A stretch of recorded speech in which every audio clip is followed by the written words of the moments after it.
Assalamualaikum dan salam sejahtera. Okey, kita sambung untuk kenal lebih dekat gear ni. Pitch diameter ni, jarak tengah ni ke tengah. Outside diameter, jarak dia punya hujung gigi ni. Manakala root diameter, jarak dia punya sini ke sini saja, sebelum dia punya gigi. Seterusnya sikular pitch ini, addendum ini, dedendum ini, clearance ini, hole depth ini, tinggi gigi dia, working depth ini, gigi yang bersambung, tooth thickness, lebar gigi dia, center distance, jarak antara tengah dua gear. Okey, diameter pitch adalah theoretical circle diameter upon which all calculation are used. Biasa kita akan guna untuk buat calculation. And then diametral pitch adalah number of tip of gear per unit pitch diameter. Kita ambil bilangan gigi gear tu bahagi dengan pitch diameter. Okey, seterusnya model. Model ni adalah terbalik kepada diametral pitch, ataupun dia punya diameter, pitch diameter dia bahagi dengan bilangan nombor gigi. Dan biasanya kita guna unit mm. Okey. Seterusnya pinion. Pinion adalah gear yang lebih kecil. Contoh ada satu gear yang ni, ada satu gear. So yang mana satu pinion adalah ini. Okey, seterusnya adalah center distance. Cara nak saya guna center distance ni, ini. Kita ambil pitch diameter untuk pinion gear yang ini, tambah dengan pitch diameter untuk yang gear biasa, bahagi 2. Ataupun kita boleh translatekan dari sini masuk sini.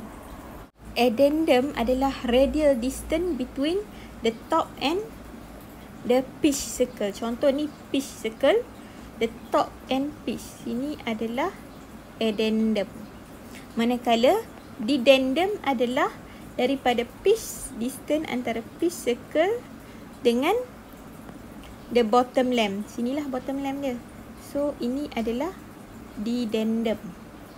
Seterusnya root diameter adalah diameter ini, daripada sini ataupun dari sini sampai ke pusat awak punya gear ni. So maknanya diameter, pitch diameter dari sini ke sini, tolak dengan ini, belah sini satu, belah sebelah sini satu lagi, 2. Outside diameter pula, diameter dari pusat ni ke hujung addendum ni. Itu full lah bulatan dia. Face untuk tooth adalah bahagian atas ni. Face iaitu the surface lying outside the pitch. Kalau sini pitch line, manakala flank of tooth sini, bahagian bawah daripada circular line, circular pitch. And then circular pitch ni adalah dia punya jarak dari sini ke sini. Jarak untuk dua tooth thickness. Dia punya diameter pitch tu bahagi dengan bilangan gigi gear. Dia punya ukur lilit bahagi dengan bilangan gigi gear. Manakala tooth thickness ni adalah P tadi bahagi dengan 2. So yang ni bahagi 2, kita akan dapat tooth thickness sajalah, satu saja. clearance adalah the amount of which dedendum gear exceed the addendum, which is ni dia punya dedendum gear ni dengan tolak dengan addendum gear ni tinggal lebih dia berapa. This is clearance. And hole depth adalah total kedua-dua ni, tinggi dia punya gigi. Dan working depth pula adalah addendum ni plus dengan addendum ni, dan kedua-dua ni jadi A plus A. Ataupun boleh guna juga total dia punya tinggi yang ni tolak dengan dia punya clearance tadi. So dapat dia punya HK. Gear ratio pula I, iaitu dia punya kelajuan P bahagi dengan kelajuan gear, ataupun dia punya gigi untuk gear bahagi dengan gigi untuk pinion. Example 1. Dalam example ni kita diberi sepasang gear dengan gigi 20 dan dia punya gear satu lagi 120 dia punya gigi. Model dia adalah 4mm. Kita perlu cari dia punya center, distance, pitch, circle diameter, addendum dia, dedendum, tooth thickness, bottom clearance and juga gear ratio. Cara nak selesaikannya, okey, kita salin dulu maklumat yang ada. Okey, seterusnya kita kira dia punya center. Masukkan dalam rumus ni dan kita dapat dia punya center distance 280 mm. Seterusnya daripada modul dan dia punya bilangan gigi kita boleh dapat dia punya pitch, circle, and then seterusnya dari situ dari M kita boleh dapat dia punya addendum, dan untuk dedendum kita kena darab dengan 1.25 dengan M, kita akan dapat dedendum dia. So seterusnya tooth thickness adalah ni rumusnya, perlu kita darab dengan 4, iaitu modul dia tadi yang kita dah diberi. Masukkan modul tu kat sini and then kita dapat dia punya nilai. Seterusnya bottom clearance, kita guna rumus ini 0.25 darab dengan M dan kita dapat 1 mm. Dan yang terakhir adalah gear ratio. Kita boleh pilih antara speed, sebab kita tak ada speed, kita just guna dia punya bilangan gigi 120 bagi 20. So kita dapat gear ratio dia sama dengan 6. Per gear force analysis, kita tengok yang ni driving, manakala sini driven. Yang kita ambil tahu adalah force ini. Force ini, kalau saya lukis balik, dia kat sini. So yang tegak ni namanya adalah radial force.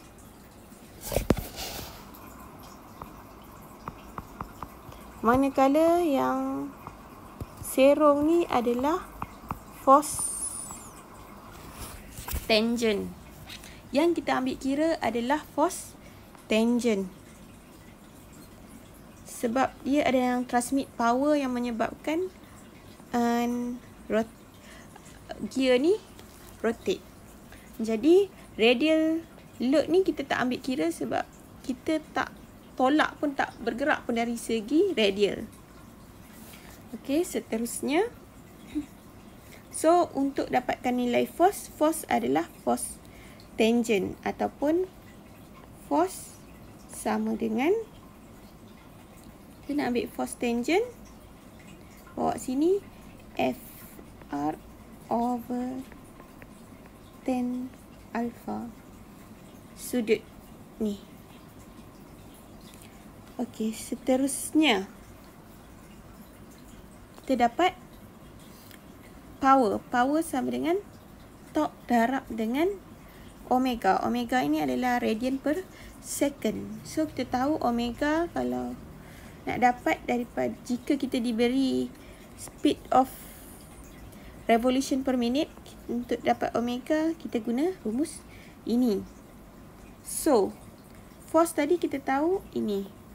So kalau kita convertkan dia, force sama dengan T darab dengan 2 bahagi dengan D. So dekat sini kita tahu torque sama dengan P over omega. Jadi kita ganti dekat sini sama dengan 2 P over D omega. P kita kekalkan. Kita tengok sini, omega tu sama dengan apa? Kita masukkan omega ni dalam ini dan kita akan dapat rumus ni. V sama dengan R omega, di mana R adalah D over 2. That's why kalau awak tengok rumus ni dia tambah D dan 60 ni dia darab dengan 2 disebabkan ini. Kita tengok example 2. Okey, dia bagi spur gear. This is tip of pinion, Z pinion. Ini bilangan tip untuk gear, Z gear. Yang ni dia punya power, and then yang ni adalah dia punya N untuk gear.